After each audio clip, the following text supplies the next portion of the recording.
Hello students, today we are going to start our part second from lesson number second, physical and chemical changes. So dear students, in part first we have completed about the physical changes, its examples and its characteristics. Now students, in this part second we will start. Some terms are related to the physical changes and the first term is the dissolving. So students, what is mean by dissolving? Dissolving means when the substance, that is the solute, which is dissolved in the solvent and it form the homogeneous mixture that we called as a solution, and this process we called as a dissolving. For example, solute is the sugar, water is the solvent, and when it mix with each other, sugar solution is the homogeneous mixture. The second term is the freezing. The liquid state is get converted into the solid state at particular temperature. That process we called as a freezing. And next one is the freezing point. At that fixed temperature, when the total liquid state is get converted into the solid state, that we called as a freezing point. And dear students, the freezing point of water is 0 degrees Celsius. The next one is the melting. Melting is opposite to the freezing. Solid state is get converted into the liquid. That process we called as a melting. Melting point is the fixed temperature in which the solid state is get converted into the liquid state. That process we called as a melting point. Now students, what is mean by boiling?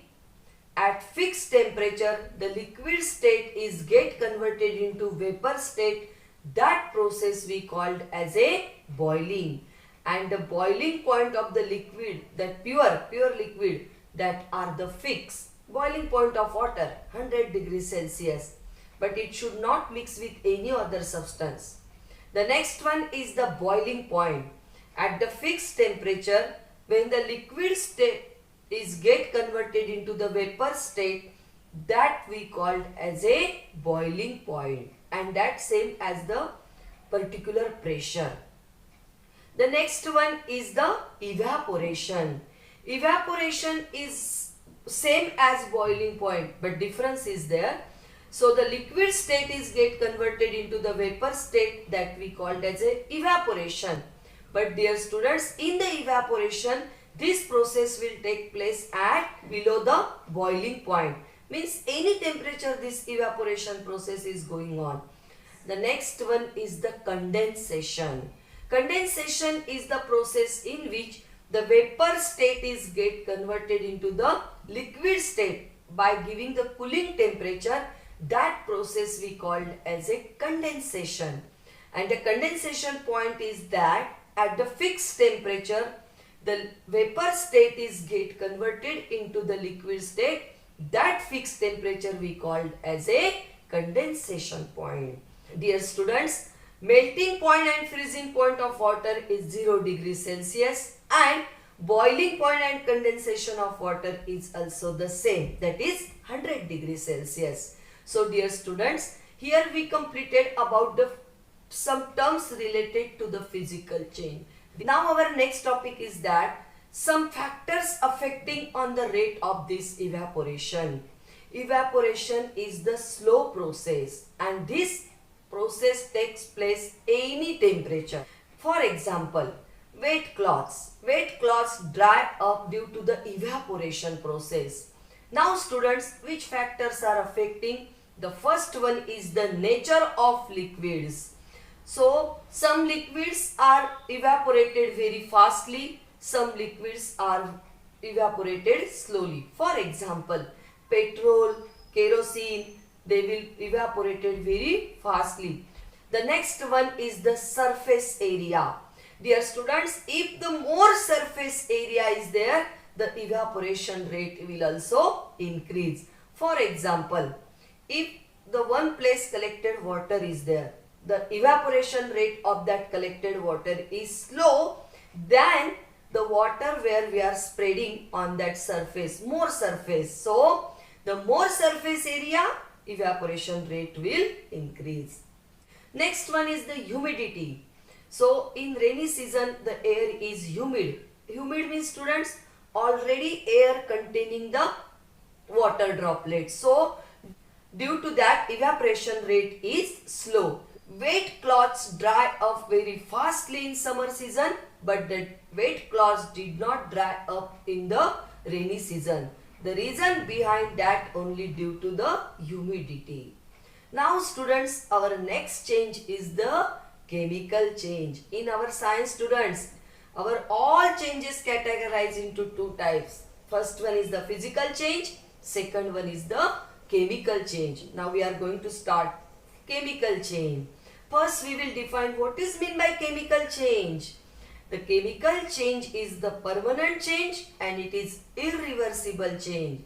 And the main characteristic of chemical change is that there is the formation of new substances or new substance. And dear students, whatever the new substances are formed, their chemical composition and the original substance composition both are different from each other, because their physical and chemical properties are also different from each other. Your mummy is making the food for you. Did you know how she is cooking? She is using the LPG cylinders, that liquefied petroleum gas. So what they are giving us? Heat energy. So due to that heat energy, whatever your mummy is making, that raw food is get converted into the cooked food. But dear students, is that cooked food again will convert into the raw food? No. Why? It is because when your mummy is making the food by using the heat energy, the raw food is get converted into the cooked food, and this is the chemical change. And chemical change is the permanent change. Which are the examples of the chemical change? Making of the curd from milk is also the example of chemical change. The next one is the rusting of iron is chemical change. Burning of candle is the chemical change. So these are the examples of the chemical change. Now students, how the burning is the chemical change? So students, when the substance is burned, already you have know about this. Without oxygen, any substance will not burn. Then what happen here? That burning substance react with oxygen and then it forming the oxide. So new substances are formed. So when burning process is going on, carbon dioxide and water vapors, these two substances are formed and heat energy and light energy is released. That is why burning process is the chemical change. Like that students, rusting is also the chemical change. When rusting process is going on, the iron is react with oxygen in the presence of moisture and the new substance, brown color substance is formed, that we called as a rust. So these are the chemical changes. Now students, our next topic is the characteristics of these chemical changes. What definitions you have learned? That with the help of definition only we will explain the characteristic. The first characteristic, new substances are formed. The second characteristic, the chemical change is the permanent change and it is irreversible change. And dear students, when the new substances are formed, the chemical composition of the new substances and original substances both are different from each other. And dear students, there is the release of heat energy and light energy. There is exchange of energy takes place in the chemical change. So these are the characteristics of chemical change. Now students, our next topic is that how will you understand the chemical change happen? There is change in color. If you will see that raw mango, when it ripen, its color will change. Raw mango has green color and then it change into yellow color. So second one about this chemical change, there is the evolution of the gas. In the chemical reaction takes place, so the evolution gas is there.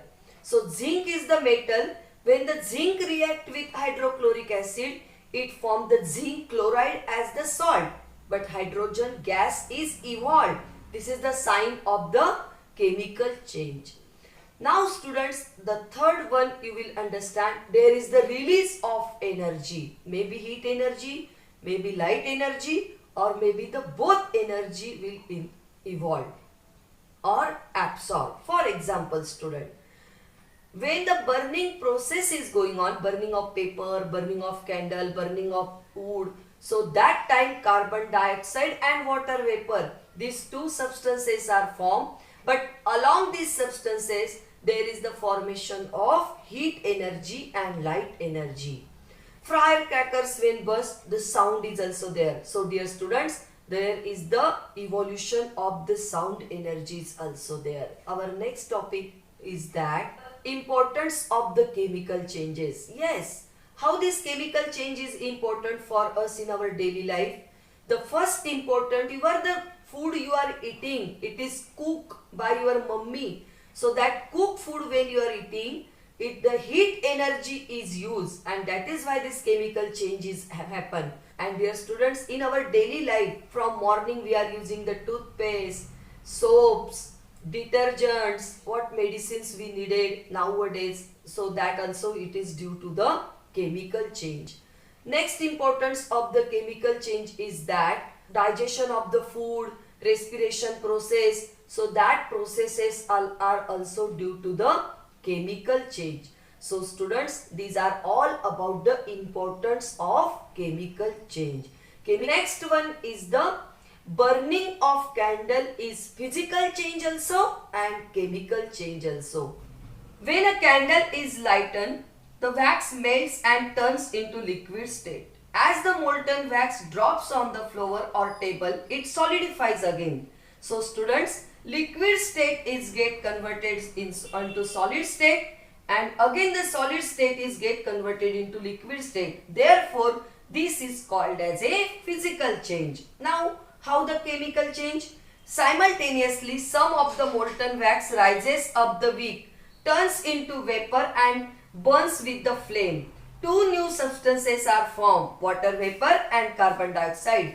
The candle becomes smaller and smaller. That is why student, this is called as a chemical change. And dear students, thus we see that the melting of wax is a physical change and the burning of candle is a chemical change. So dear students, here we completed our part second of this lesson number second, physical and chemical changes. Thank you.